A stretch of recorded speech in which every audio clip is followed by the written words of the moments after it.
Rich Gray, Bob Kemp, NBC Sports Radio, AM 1060. Cardinals win a defensive battle. You could say it was either a battle of two really good defenses or two really bad offenses. How about everything combined? All the above? Yes. All the above? We can go with that. We'll start Darryl Washington. Big return in many ways. He was all over the field, essentially. Yeah, he was. Obviously, they can change a lot of things with him out there, a little different than Jasper Brinkley. And not only was he spying on Newton, and obviously it was able to make some plays on the run. And I definitely think that his all-around game, I was actually surprised. When he first came back, I asked him if he had a wind issue, and he said that wasn't a problem. But the new rule where they actually let you in the facility during the month that you're suspended, he worked out with John Lott during that time, and I think that helped a lot. And that's just a new rule this year. Right. Now, speaking of Washington, though, I mean, it looked like the Cardinals were off to that slow start in the first quarter. The Panthers were able to drive it down the field a couple times. They didn't get a lot of points out of it, but whatever that adjustment was made, obviously worked the rest of the game. Yeah, I think the whole deal was they played zone. I thought Todd Bowles did a great job. In the game against Detroit here, he kind of had a similar plan. They played a little more zone than you would expect. They played a lot of zone today. And I'm assuming that's because of Newton. If you get man-to-man and you got guys running down the field covering guys, and Newton gets out of the pocket, he's going to run for God knows how far. So I think that's part of the deal. I imagine they see a lot of zone defense, Carolina, just because of that. And I think that Newton was just completely baffled by the time it was the third quarter, fourth quarter. He didn't have any idea what they were doing as far as coverage goes. Yeah, the safety was a six-man line on that particular play. And that was right after Peterson drew the pass interference penalty against Smith, which put the ball back inside the 10-yard line.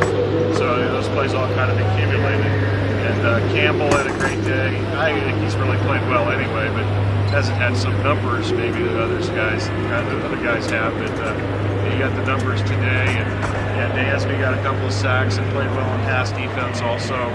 So I think the Powers had a really good game also. There wasn't any much separation of any of the Carolina receivers most of the game. The tight end, once again, killed him, but I don't think that Carolina used the tight end enough, so I think that was part of his benefit that it had. As we said, praising the defense here at the very beginning. The offense, a completely different story.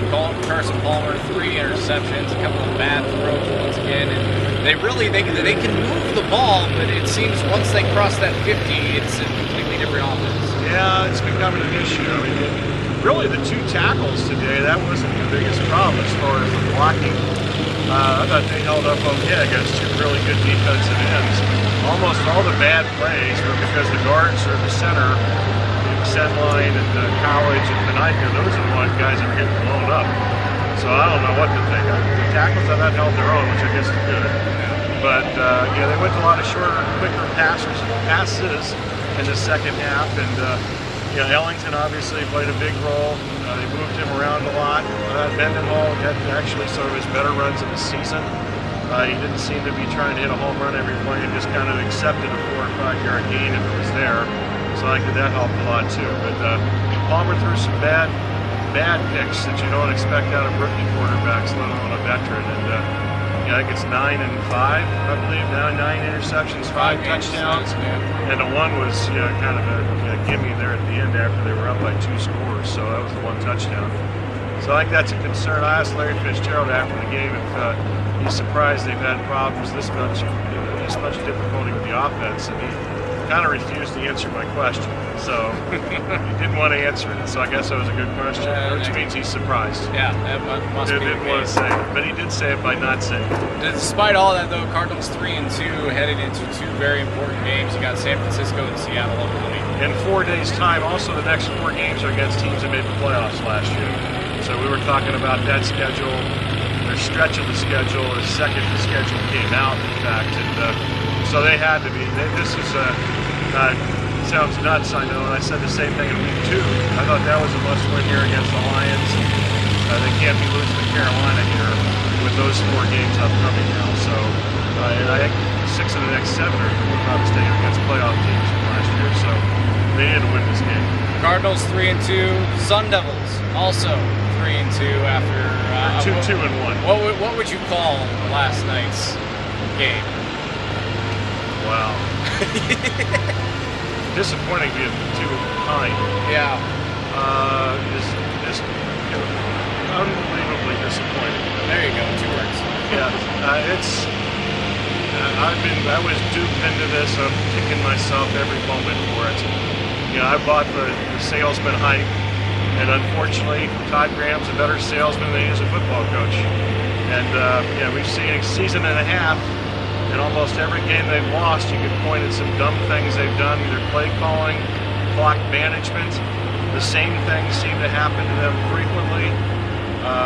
Mike Mayock said last night during the broadcast that ASU is the worst tacklings team that he's seen on tape this season. Hard to argue that. Certainly that didn't change, his opinion didn't change after last night's game. So, I can't say enough things on how disappointed I am in ASU. I bought in, and I've been burned. Well, you'll have 3 more hours tomorrow, and all next week we can probably get into it. So plenty of time. I'm sure there'll be some people after they beat Colorado 63-7 that'll think happy days are here again. But I got news for you folks. UCLA and Washington are better than anybody they played so far except for Stanford. I mean, Washington really was impressive last night. They should have. They very well could have. And Stanford didn't play bad. I mean, that was a high quality. That might have been the best high quality game I've seen from 2 teams in the nation this year. That and the Clemson-Georgia game were the 2 games that come to mind. And the UCLA and Washington are far better than Wisconsin and Notre Dame. Far better. So we'll have plenty of recap on Monday's Sports Zone at 9 a.m. to noon on NBC Sports Radio AM 1060. Of course, lots of locker room reaction from the Cardinals today, and plus more on ASU losing to Notre Dame. For Bob Kemp, I'm Rich Gray. Thanks for watching. We'll talk to you guys on Monday.